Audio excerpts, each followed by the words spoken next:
Don't do too much work. And by the way, I'm just freaking out right now because as I'm recording this, I've just had a notification pop on my phone that Arissa Cox, the host of Big Brother Canada, just liked one of my tweets. Oh my god, that's crazy. What's up, everyone? It's day 11 in the Big Brother Canada 10 house, and lies are already starting to fly around left, right, and centre, leaving people feeling shocked. But of course, we have our first blindside of Big Brother Canada 10 after a chaotic veto ceremony. We've got so much to talk about, so welcome to your live feed update. Now, right before we get started, if you haven't already, I would appreciate it if you could hit that subscribe button, and also it really helps me out by hitting the like button, and also hit the bell icon to get notified every single time a brand new upload goes live on the channel. Okay, so we'll start things with the chaotic veto ceremony that happened yesterday, and we officially have the first blindside of, not for us, but for the person who was at the receiving end of it, of Big Brother Canada 10. Now, there was a lot of talk on who the replacement nominee was going to be going into this ceremony, because we knew that one of the nominees, being Jacey-Lynne, she had won the power of veto. And, of course, unless she was going to be a fool, like Marcellus from Big Brother 3, she was going to use the veto on herself and take herself off. And she did. Now, Marcy was going backwards and forwards all week on, should it be Jess that goes up as a replacement? You know, should it be... He could break his word on Steph, you know, could it be that person? And then eventually he had a conversation with Kyle, and it was kind of kept between them. I think it might have gone maybe to a couple more people, but anyway, it didn't get around to this person, Betty. He put Betty up as the replacement nominee, and she was totally blindsided. She was quite annoyed, understandably, because she had been told by Marty earlier in the week, put your feet up, it's fine, just chillax, relax, you know, it's fine. And then she found herself on the block. Of course, that's going to be a blindside to anyone. And I was watching some of the feeds this morning of them hashing that out. We'll talk about that in tomorrow's live feed update. But it was an interesting conversation, let's just put it that way. But yeah, as of now, Betty has been totally blindsided and put up on the block against Jay. Now, it seems at this point Jay is still the target. But what we know in Big Brother is that the target doesn't always go home. So watch this space as we come around to the second eviction. Now, Betty and Josh were having an interesting conversation. Josh was kind of telling us some basic rules of Big Brother. Josh is playing a very chill game of Big Brother that's very kind of... he's working in the background and also just kind of finessing social relationships where, you know, it's not like... It's not overt, you know, people aren't going, oh my god, Josh is doing this left, right and centre, he's a great social player. He's literally kind of just making sure that he's in a good position. That's it, and respect him for that. But anyway, he's telling Betty, you've got to be careful what you're saying. You know, you can't be too forward in saying, I don't like this person or whatever, because then it's somebody's head of household. If that person gets head of household in 4 weeks' time, then boom, you're on the block. And that is a very good point from Josh. However, I will say this, if the house was full of Joshes, we'd have an incredibly boring season. People who were too afraid to speak up when something's wrong, people who were too, you know, scared to go against the HOH. It's that kind of vibe. However, Josh seems to be playing the game very well. So he makes a good point there. Doesn't create for entertaining viewership, but it's a good game move. And he's talking to Betty anyway, and Betty kind of brought up the fact that she told Kevin that he was a bad person. I totally missed that. Kevin doesn't seem like a bad person in my opinion. I like Kevin. He surprised me so much. He's somebody I thought, oh god, we're in for a treat with this guy. But no, I think we're in for a treat in the pleasant way, not in the way of, oh my god, this guy's going to be annoying. Like I like him. He seems cool, and I don't know. Betty, I know she's getting a lot of support, but I feel like she is somebody who is, she's quite abrasive. And I understand, yeah, I've just talked about how it brings the entertainment factor, but it's kind of like, you've got to take it down a little bit when you're on the block, because look at it this way, Jay's the target, and if Betty ends up going home at the end of this week, it's through no fault of but her own, because I know Marty was the one to put her up, but she's very...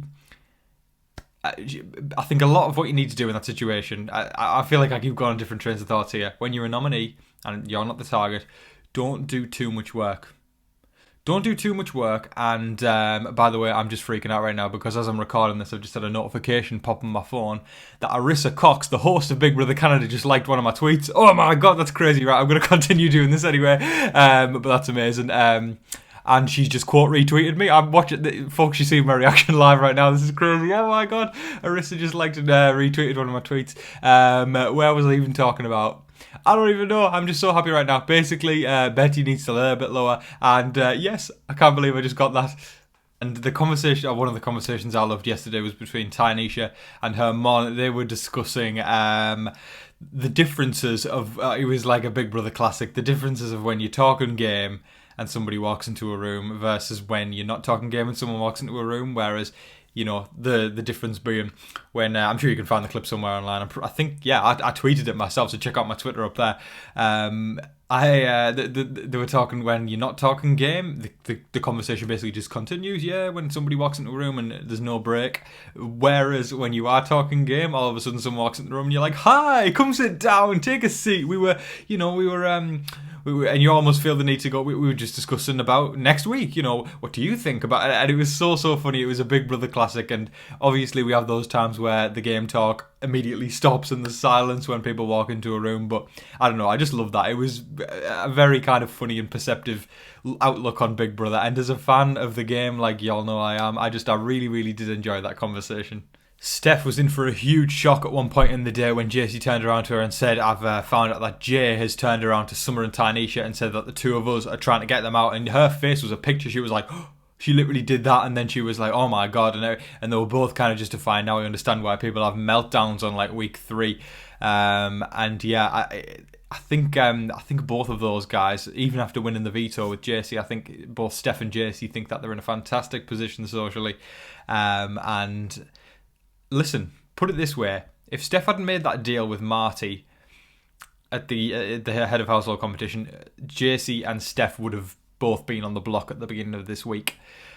And one of them, the person that was left on there, because Jay probably would have gone up as the replacement nominee, and I think Jay probably would have ended up going home still. Oh, it's hard to say, it really is. Basically, it would have been a close one. My point is they aren't as safe as they think they are, and I think that was a wake-up call for Steph there when she was like, "Oh my god," you know, when she found out, she was in for a huge shock there. And if anything, if those votes were going to be for Jay to stay, then Jay may have just lost. Oh, my dog's just starting to bark right now. My dog's very passionate about this vote. I think Jay's still going to be the one to go, but who knows? This is Big Brother. Expect the unexpected. Right, okay, now for the Love Island segment of the Big Brother video. If y'all watched the episode of Big Brother last night, it did seem like more of it was Love Island or The Bachelor rather than Big Brother. I mean, come on, we tune into Big Brother to see strategy and gameplay, not two people trying to have it off. I listen, there's other places to go for that if you're that kind of person, but I think Gino and Jacey-Lynne seem to be kind of getting a lot closer now, and even though people were kind of thinking, "Oh, it's not going to happen," maybe Gino and Summer, they seem to be getting tight. I don't know if production's maybe pushing that showmance a little bit. Jacey's definitely into Gino more than Gino's into Jacey. Steph's definitely into Gino more than Jacey and Gino are into each other put together, but that just doesn't seem like it's going to happen. And Summer's kind of the outsider on there. I don't know. I just don't know what's going to happen, but it seems like something a bit more is brewing with Jacey and Gino that could actually turn into a real showmance. And whether or not that will be something that becomes tight in the game lines, I find it hard to see. I think it could be a case of Jacey plays her game for Gino, whereas Gino will have his head on straight and know when to cut Jacey if he has to. As cruel as that sounds, it's Big Brother, folks. Like we said, it's not Love Island. Yeah, I think that could be incredibly likely that happens, because I talked about it, I think, on the first live feed update I did of Big Brother Canada. Some of the girls in there truly seem like they care more about Gino than the $100,000 that's there. I mean, I guess you could make the argument fair enough if they're actually looking to find love in there, but I don't think Big Brother's a place to do that. But then again, it can come naturally. You know, you might not be going in there to find love, but then you find it. But to me, it doesn't strike me as love. It strikes me as a fling or like a hookup situation that will be over within a couple of weeks after the season's finished. I might have to eat crow, but that's just how I see it, folks. That is all of your live feed updates for today, folks, and your live reaction of me getting a like from Big Brother Canada's very own host, Arissa Cox, and a retweet. Let's just talk about that for a second. I mean, damn, that is crazy. What a perfect opportunity to bridge me over into plugging my Twitter. Follow me at TV Talks with Tom right up there, folks, and also you can follow me on Instagram at Tom_Vasey if you want to see everything that's going on with me. I appreciate it, folks. Thank you so much for watching every single day. It means the absolute world to me.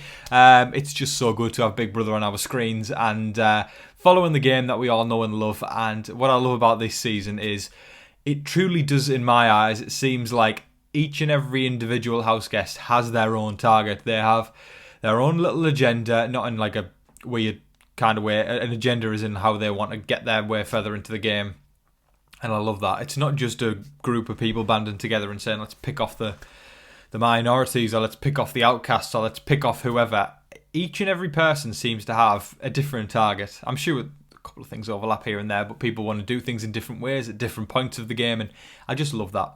Because it's so long since we've had a game where people are just sniping at each other from all sorts of different sides. I really, really am hoping it's not a steamroll, because those are the most boring games of Big Brother we can watch when there's a steamroll. So please, Big Brother gods, don't give us a steamroll. But then again, who am I to ask the Big Brother gods for anything after I just got a tweet and a retweet from Arissa damn Cox? That's amazing. Thank you, Arissa. I know you're probably not watching, but thank you. And thank you to everybody who's watching. I'll say it again. I'll say as I always do, make sure that you're all staying safe, staying positive and staying healthy out there. And remember to be kind to one another. But folks, in the meantime, please don't forget to like, share, comment and subscribe, do all of that good stuff. But until your next live feed update, I've been your host, Tom Vasey. Good night.